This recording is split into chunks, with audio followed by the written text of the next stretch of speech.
हक्क आहे आणि तो मी मिळवणारच. हीच या घटना करणाऱ्या टिळकांचा जन्म रत्नागिरी जिल्ह्यात झाला. टिळक अतिशय हुशार होते. त्यांचे गुरु त्यांना तुऱ्याचे पिल्लू असे म्हणायचे. संस्कृत आणि गणित विषयात ते हुशार होते.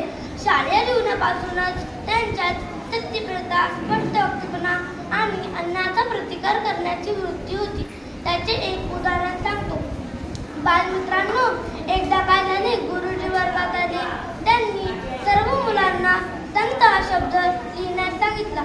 सर्व मुलांनी अनुस्वार असलेला शब्द लिहिला, परंतु टिळकांनी दंत हा शब्द 3 प्रकारे लिहिला. पहिला प्रकार अनुस्वार असलेला शब्द.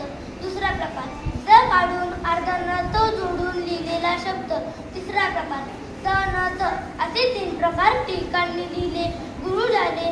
त्यांनी ते शब्द बघितले आणि त्यांनी टिळकांना पहिला शब्द बरोबर दिला, बाकीचे 2 शब्द चुकीचे दिले.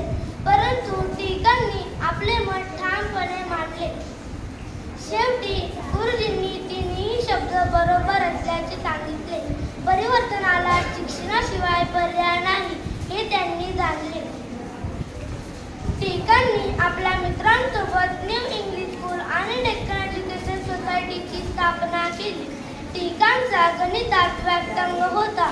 त्याशिवाय राजकारण, तत्त्वज्ञान, खगोलशास्त्र, लेखन, नागशास्त्र, सनातन धर्मग्रंथाचा अभ्यासात त्यांचा हातखंडा होता.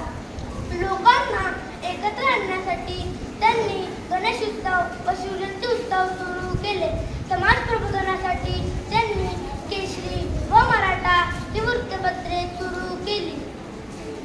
टिळकांनी ओरायन आणि the Arctic home of Vedanta ही पुस्तके लिहिली. तुरुंगात असताना त्यांनी गीता रहस्य या ग्रंथाची निर्मिती केली. 1 ऑगस्टला हा तेजस्वी सूर्य अस्ताला गेला. टिळकांना माझे सतशः प्रणाम. टिळकांचा एक सुविचार तुमच्यासाठी.